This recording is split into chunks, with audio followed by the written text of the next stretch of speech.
নাম ছিল কিফিল, বনি ইসরাইলের বদমাশ। প্রতি রাত্রে খরচ করতেন ব্যভিচারের পিছনে, ব্যভিচারের পিছনে।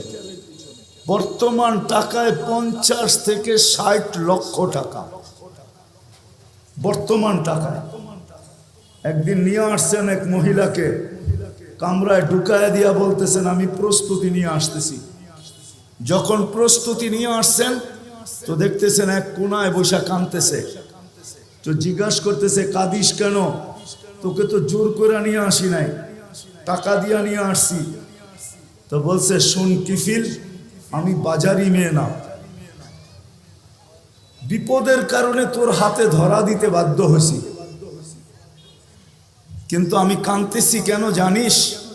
যে কালকে এই চেহারাটা আল্লাহকে কি করে দেখাবো, কালকে